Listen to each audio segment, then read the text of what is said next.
And now, A Sick Day for Amos McGee. Written by Philip C. Stead. Illustrated by Erin E. Stead. Amos McGee was an early riser. Every morning, when the alarm clock clanged, he swung his legs out of bed and swapped his pajamas for a fresh, pressed uniform. He would wind his watch and set a pot of water to boil, saying to the sugar bowl, "A spoonful for my oatmeal, please, and 2 for my teacup." Belly full and ready for the workday, he'd amble out the door. Every day, Amos waited for the number 5 bus. "Next stop, City Zoo," the bus driver would call. 6 a.m., right on time, he'd reply. Amos had a lot to do at the zoo, but he always made time to visit his good friends.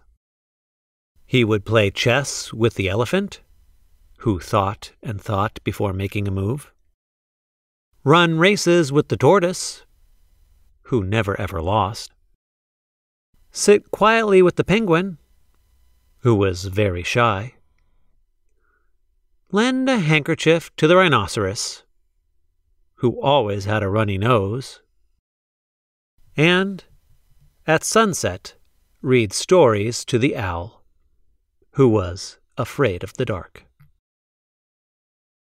One day, Amos awoke with the sniffles, and the sneezes, and the chills. He swung his achy legs out of bed, curled them back again, and said, I don't think I'll be going to work today." Meanwhile, at the zoo, the animals waited for their friend. The elephant arranged his pawns and polished his castles. The tortoise stretched his legs and limbered up. The penguin sat patiently, all by himself. The rhinoceros worried that his allergies were worsening. The owl perched atop a tall stack of storybooks, scratching his head with concern. "Where is Amos?" the animals wondered. Later that day,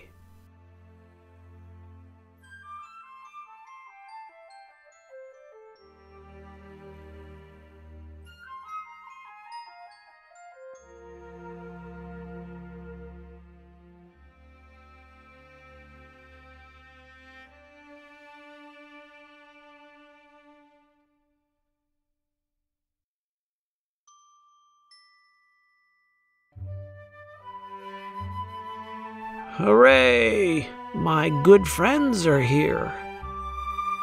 The elephant prepared a game of chess. Amos thought and thought before making a move. "I'm too tired to run races today," said Amos to the tortoise. "Let's play hide and seek instead." The tortoise hid inside his shell. Amos hid beneath the covers. Amos yawned. "I could use a nap." The penguin sat quietly, keeping Amos's feet warm. "Achoo!" Amos awoke with a sneeze. The rhinoceros was ready with a handkerchief. "I'm beginning to feel much better, thank you," said Amos to his friends. He swung his legs out of bed. "Perhaps we'll share a pot of tea." Amos wound his alarm clock. "It's getting late," he said. "After all, we have a morning bus to catch." So Amos said goodnight to the elephant, and goodnight to the tortoise, and goodnight to the penguin, and goodnight to the rhinoceros, and goodnight to the owl, who, knowing that Amos was afraid of the dark, read a story aloud before turning out the light.